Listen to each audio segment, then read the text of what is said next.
خیلی مهم و دیدنی سنت‌الله موسویف پهلوان تاجیکستانی با جداگی کبود بر مقابل الکساندر لولادزه در این میدان می شود.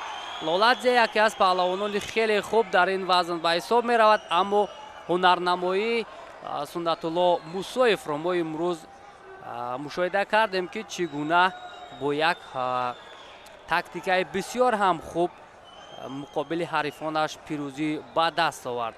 سنت‌الله موسویف دوستان عزیز در چمپیونات جهان البته میان جوانان بار اول شرکت میکند، اما در چمپیونات آسیا نشان برنجی را سال 2023 دارد میان جوانان و دو مرتبه در مسابقات گرند اسلم هم شرکت کرده است. پهلوانی ما یعنی تجربه اشتراک در مسابقه های با نفوذ و با رقیبان پرقوت را دارد، ولی گپ سری انا همین نیروسنجی می رود. لولادزه 20 ساله پهلوان گرجستانی در چمپیونات جهانی سال گذشته با گرفتن نشان نقره مشرف گردیده بود تا به مرحله نهایی رفته بود میان جوانان و امسال هم اکنون میبینیم که آیا همان موفقیت خود رو در دوشنبه میتواند نشان دهد یا نه، زیرا هنر سنت‌الله موسویف هم خوب است. بسیار هم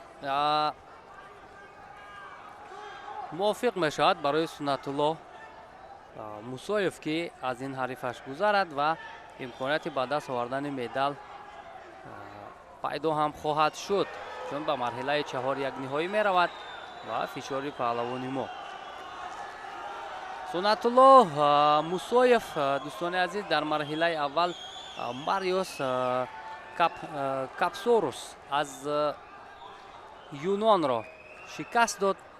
با آسانی بین عبدالله مجید از مالزیا را هم با 2 ناکام ساخت و بر مقابل لولادزه قرار گرفته است. لولادزه باشد در دور اول آزاد بود، رقابت ها را از مرحله دوم بر مقابل سیمون کووی از ایتالیا آغاز کرد. یعنی سنت‌الله موسویف یک رقابت بیشتر انجام داده است.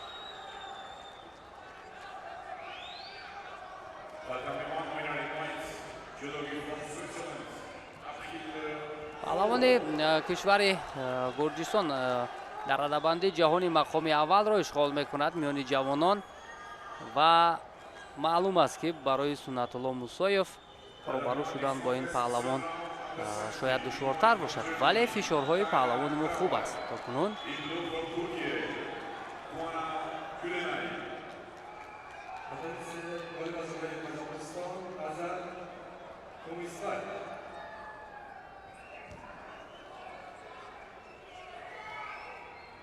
باز اشاره میکند دوباره که رحمت گوشتین گیرید از مرکزی میدان پایزنی از جانب سنت‌الله موسویف. اگر دو رقابت قبلی سنت‌الله را ما تحلیل کنیم، موفقیت پهلوانی ما در آن بود که با یک اصول حرکت نمیکرد، زود اصول ها را دیگر میکرد و یک کاری خوبی دیگر در آن بود که ضد حمله را خیلی سری وقتی استفاده نمود سنت‌الله موسویف. ولی خیلی خوب میدونیم که پهلوانان گرجی امروز چگونه هنر و ملکه عالی دارند، مخصوصا مکتب جودوی گرجستان در جهان معمول است. لولادزه عین حال مقام اول را اشغال میکند در رده‌بندی میان جوانان، ولی تا کنون سنت‌الله موسویف رقابتی برابر را نشان میدهد. خوشبختانه همین حالت خیلی خوفناک بود برای پهلوانی ما و نگذاشت به حریف که با سر کتف پرتاب کند.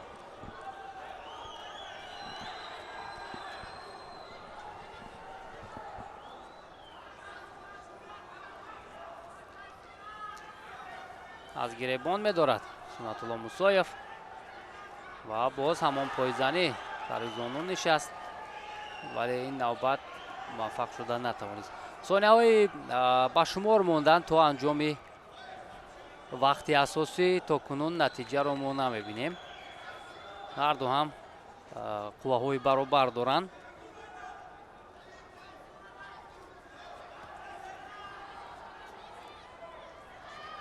нисбат ба паҳлавони мо албатта Лоладзе таҷрибааш хеле зиёд аст. 51 рақобати мусобиқаҳои бонуфутро доир кардааст. гуфтем дар чемпионати ҷаҳони соли гузашта нишони нуқра дошт, ҳамзамон дар чемпионати аврупо нишони тиллоро миёни наврасон ба даст овардааст. фишори Сунатулло Мусоев бештар мешавад ва ӯ ҳарифро маҷбур мекунад ки ақибнишинӣ кунад.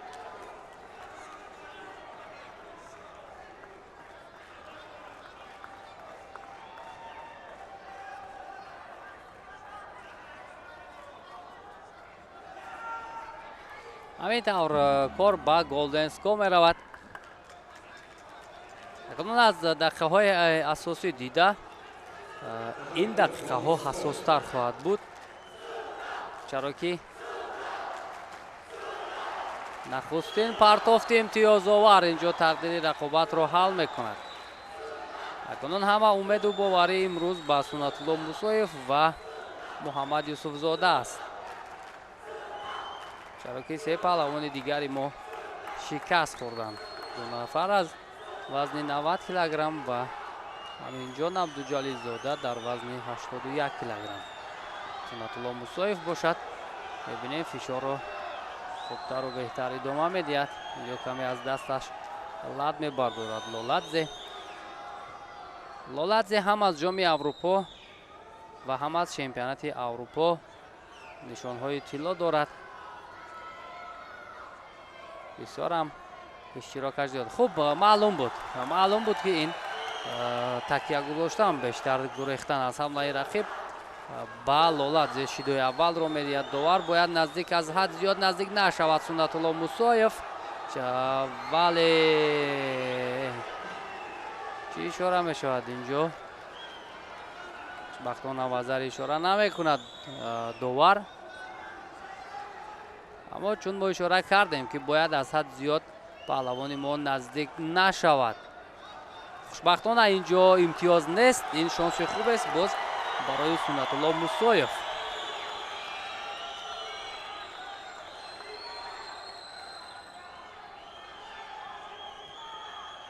ба самти қафо агар инҷо ҳарчи хубтар ҳаракат мекард Мусоев, имкони гирифтани имтиёз буд. албатта то ба ҳамин дақиқаҳо ҳунарнамоӣ кардан бар муқобили чеҳраи рақами 1 ҷаҳони ҷавонон хеле хуб аст барои Сунатулло Мусоев. мавқеият аз ҳалуки даруна ва як партофти бисёрам зебо бо ҳамон тариқи худандоз ё пӯшнокӣ буд ки метавонист Сунатулло Мусоев инҷо як ҳаракати бисёрам ҷолибро анҷом диҳад. ана ҳамин ҳолат, аммо каме суръат нарасид барои паҳлавони мо. ба ҳар ҳол хуб аст ҳунарнамоии Сунатулло Мусоев. танҳо бояд эҳтиёткориро пеша кунад. фишор ба самти қафо ва то бо охири домак дошт. ин ҳаракат беист буд. мураббии Сунатулло ишора мекунад ки инҷо вазари аст.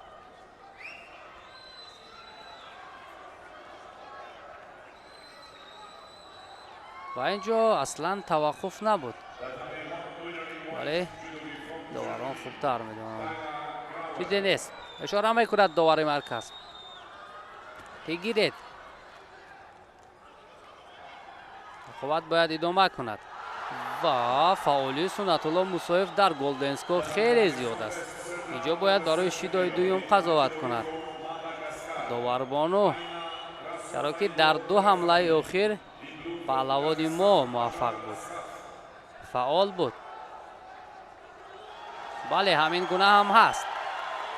фаъолии бештари Сунатулло Мусоев ҳарифро маҷбур мекунад ки шидои дуюмро гирад, аммо аз ҳад зиёд бояд наздик нашавад. мавқеиятро нагузорад ба Лоладзе. бисёр амалкарди хуб инҷо бо қувваи даст буд. агар як пойзани дигарро ҳам дар ҳамин баробар анҷом медод Сунатулло Мусоев, метавонист ки имтиёзовар бошад ин ҳаракаташ. ба ҳар ҳол хуб аст барои Мусоев, нисбат ба ҳариф фаъолтар аст. аз гиребон медорад ва анакунун маҳз ҳамин рақобат нишон дод ки Сунатулло Мусоев аз ҷиҳати роҳи нафас, аз ҷиҳати техникӣ воқеан ҳам хубтар аст. наздик ба 7 дақиқа мешавад. ва билохира инҷо вазаре ҳаст, аммо самте ки довар буд каме дигар буд, ин ҳолатро ба хубӣ дидан натавонист, вале даст аз дохил буд.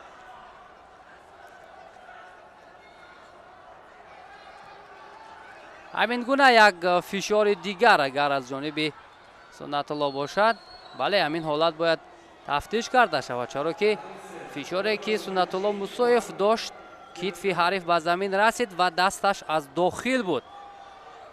китф аз берун ба замин расид. ба ҳамин хотир эҳтимоли вазари будан ҳаст, имтиёзи вазаре.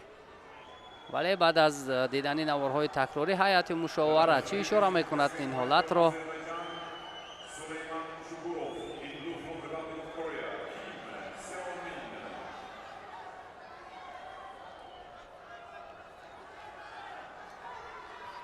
мо ҳам интизор мешавем. бошад ки бар суди паҳлавони мо на инҷо вазари нест, ишора мекунад довар. рақобат бояд идома кунад ва ҳамин фаъоли Сунатулло Мусоев кифоя аст ки ҳатто шидои сеюмро диҳанд ба Лоладзе, чаро ки аз ҳад зиёд камфаъол аст. ва гаштаю баргашта, бале ҳамин тавр ҳам шуд. дӯстони азиз, Сунатулло Мусоев чеҳраи рақами 1 ҷаҳонро миёни ҷавонон ноком мекунад ва роҳи худро ба марҳилаи 4 якниҳоӣ мебарад. бисёр ҳам хуб дурахшид дар ҳамин ҳолат. инҷо албатта ягон воситаи дигаре набуд, чаро ки паҳлавони мо як сару гардан аз ҳариф боло буд ва билохира тавонист ки ба марҳилаи 4 якниҳоӣ роҳи худро ҳамвор кунад. ин албатта охири кор нест. мо як паҳлавони дигар дорем дар марҳилаи сеюм, Муҳаммад Юсуфзода, ки он ҳам имкони хуби роҳ ёфтан ба даври 4 якниҳоиро дорад. ҳар як ҳаракате ки инҷо Сунатулло Мусоев анҷом дод воқеан ҳам қобили хушҳолӣ буд ва гаштаю баргашта усулҳои мухталифро истифода мебурд ва билохира муваффақ ҳам шуда тавон.